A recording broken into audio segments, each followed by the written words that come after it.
everybody. This is Brian with BackStage360.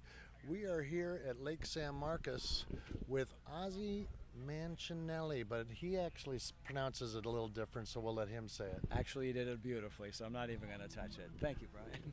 Good to see you, man. It's been a couple of years since we were able to catch up. Been a while. Yeah, thanks. Thanks for coming. You know, I think we live like 2 miles apart. We've been talking about having lunch for 2 years, too, and there's still no lunch, but I have but this is kind of nice. I mean, look around. This is kind of nice. Yeah, this is a beautiful spot. You picked a good one. Absolutely. How did this gig come around? We're at Lake San Marcos at the boathouse?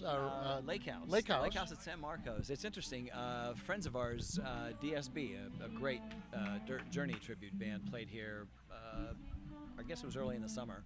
And the funny part is that we have a mutual fan who wrote me the next day and said, "Hey, you got to check out this venue. You got to, see if you can play there." And I said, "Great, we'll check it out." That Monday, they contacted us. The venue contacted us about this date here, September 30th.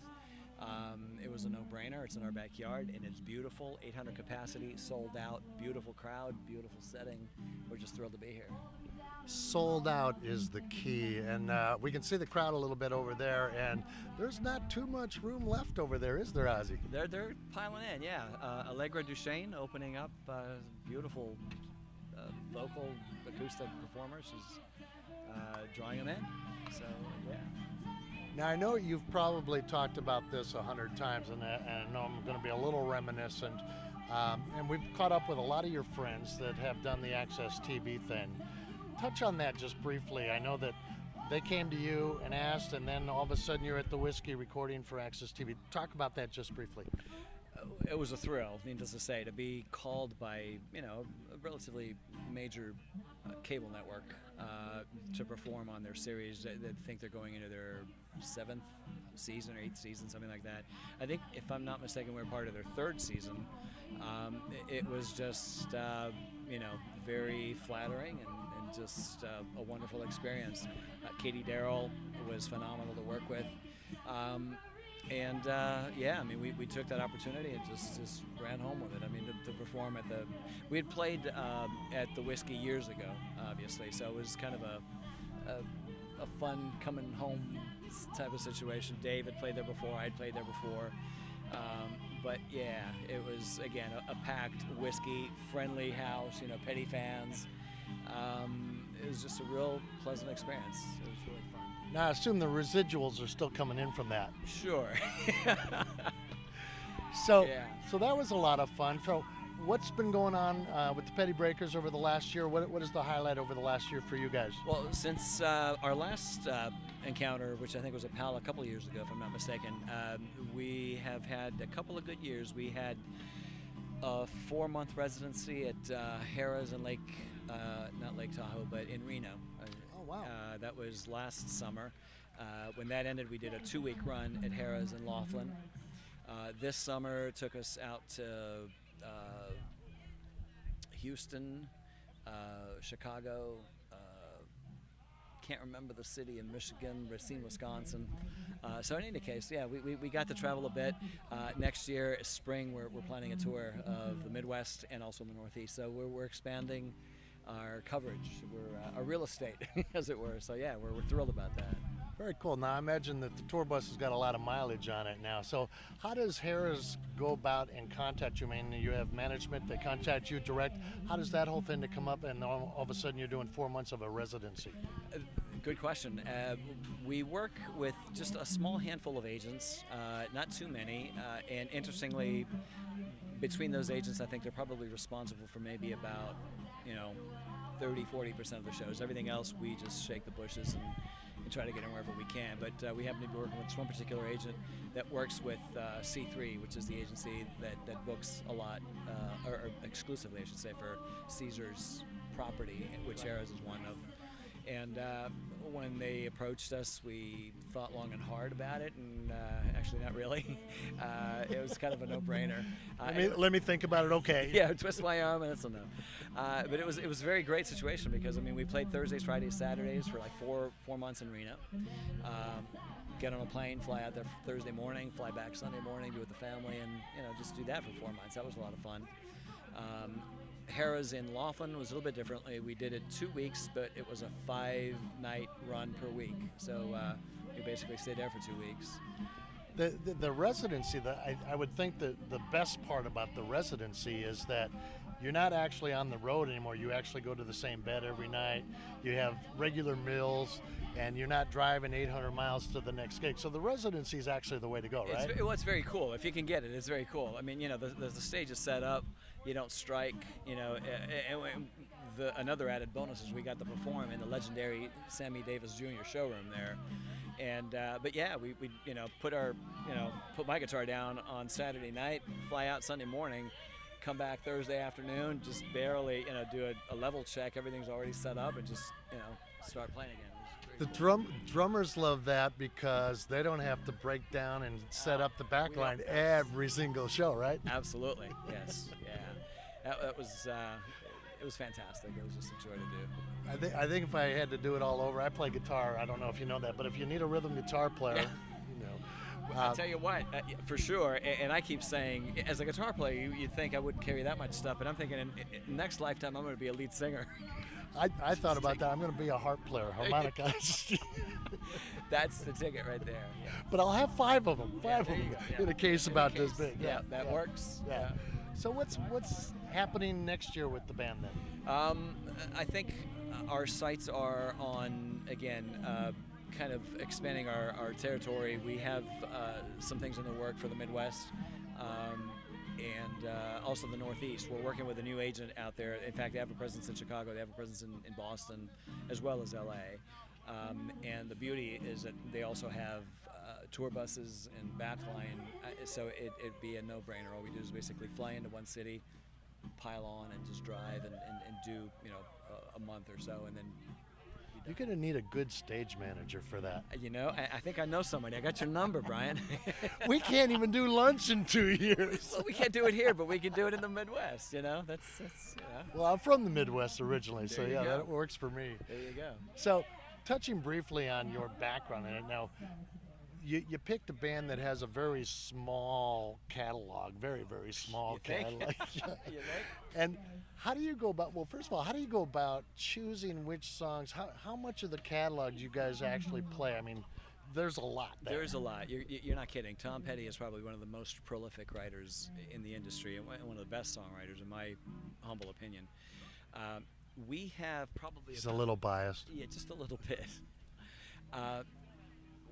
We have probably about 3 hours worth of material. We could do a 3-hour show, no problem. But I think the longest show we've done, I think, is about 2.5 hour show, and inevitably, no matter how long, and obviously you got to give them the hits. People come to see the hits. When we play the deep cuts, the fans really appreciate that. They love that. But no matter how long a show we do, inevitably somebody will come up and say, "Hey, good show, but why don't you play this song? Why don't you play that song?" And I'm thinking, we do a 5-hour show, but no, you're right. I mean, he's got such a huge catalog. I was fortunate to see the band, Tom Petty and the Heartbreakers, on Monday at the Hollywood Bowl, the final show this 2017 tour. And, I can't imagine his thought process on structuring a set list for a 2-hour show, because, I mean, it's got to be torture for him. Yeah. He's got to have so many hits and so many people wanted to hear, Well, it's funny because right now I'm working for him and the PettyBreakers, but I got a phone call about a month ago that he was willing to work for us if I could get to Kaboo. I told him I'll pull cable for you, man. I'll carry your whatever, man. Yeah, that would have been a fun show to get to.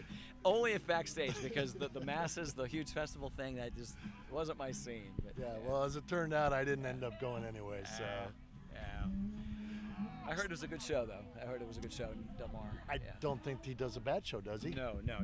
He would never do a bad show. But I'm talking in terms of, dealing with the masses and the crowds and that kind of thing. I mean, I'm just not a festival kind of person, I'd gladly do it from the stage, but to be in the pit, claustrophobic, I guess would be a good description. And I'm very claustrophobic, and Yeah, me sometimes too. the only thing that saves me is that pit, because when the crowd starts pushing Right, forward, right. the only thing literally saving me is that pit. So Right, when right. we do something like the belly up or something, we don't have that luxury. Yeah. Let's talk about the band really quick, and Absolutely. the lineup that you have in the band. In fact, speaking of the band, Davey just walked up. Dave, why don't you come on up?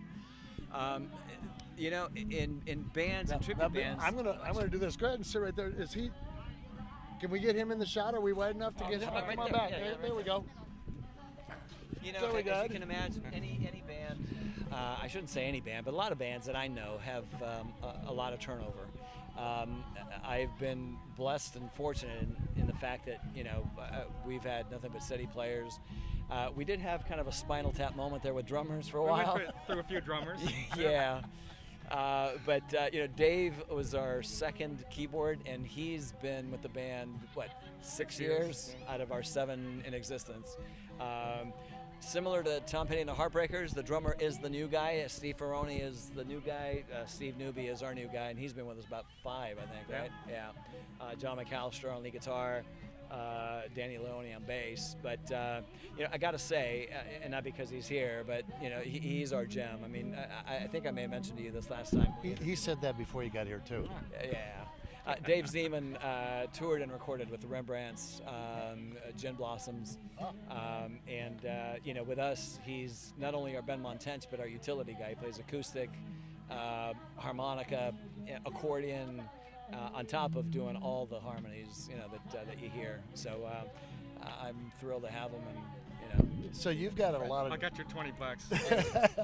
Do I get half Oh, of that? it's fitty. Pity. Okay, I'll split it with you then. Yeah, okay. So you've got a lot of diversity, and now you're pretty much in this tribute band, but it's a tribute band that has a lot of diversity in itself. So how is that different for you now that you're playing pretty much consistent music night after night? We change it up because we add a lot of different songs, and we'll go a little deeper into, some of Tom Petty's catalog. The deep and, cuts. Yeah, and that makes it interesting, and it's fun playing the hits too. They're all great songs, but it's fun to get a little deeper, and it keeps it interesting for all of us. So I love it. Is there a song, and I'm not going to ask you your favorite song because I'll ask him that, but it's like kind of picking your favorite kid, right? But is there a song in the catalog that you guys play that is more challenging for you to play?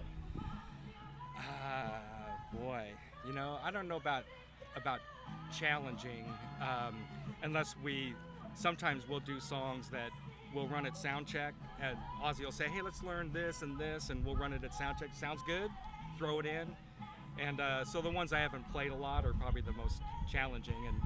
And all the players in Heartbreakers, they're good players. They're underrated players that you wouldn't, Ben Montench, great player, but when you mention keyboard players, he's probably not in the top 3 or 4 or 5 that people would mention, but he'd be my number 1. He's an amazing player. It's funny you mentioned that, and I agree with you that the band overall seems to be highly underrated, but it doesn't come out as evidenced when they just sell out 3 shows in LA and they headline at Kaboo. So they're not that irrelevant, are they? So no, there's enough people that sell out these shows that still appreciate not only what they've contributed to music in general, but the fact that they're still going strong. Right. Oh, absolutely. 40 years. I mean, that's a pretty amazing career. I was 2 then when they came out. There you go. There you go.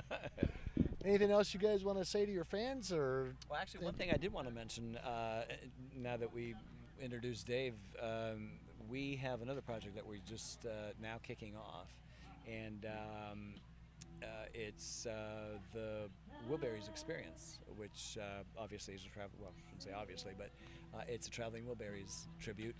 And if you might have guessed, I do the Tom Petty role in that band. But you'll never guess who I do. I wasn't I wouldn't have come up with that. Dave dons a beautiful Jeff Lynne voice and hat and curls, and obviously we've got a George and a Dylan and a Roy. We debuted it. In fact, the band opened for our Belly Up show a couple months ago. Wow. Yeah. So we're kind of excited about that. How do we try out for that band? I mean, did I it's mention easy. I play rhythm guitar? What are you playing? Rhythm guitar. You're in. Nobody uses that anymore. Bring a 6-pack of beer. You're in. Well, I hope that we get invited to one of those shows. Oh, I'd love to absolutely. cover that with you guys very soon. Absolutely. Yeah, a lot of talent there too. So yeah, we'd love to have you next show. Well, if you haven't had a chance to catch Tom Petty live, and you didn't get the chance to go to Kaboo because it was $8,000 per ticket, this band, if you close your eyes, is Tom Petty, and I wish you could be out here today. Hopefully we're going to do a little bit of recording and video that will accompany Sounds this great. article. Sure. And you'll get a chance to hear them. But basically, when they come to your town, you need to see this band soon. Guys, thanks a lot for taking some time here. Thank you. Thank you. Thank you. We're signing off from the backstage.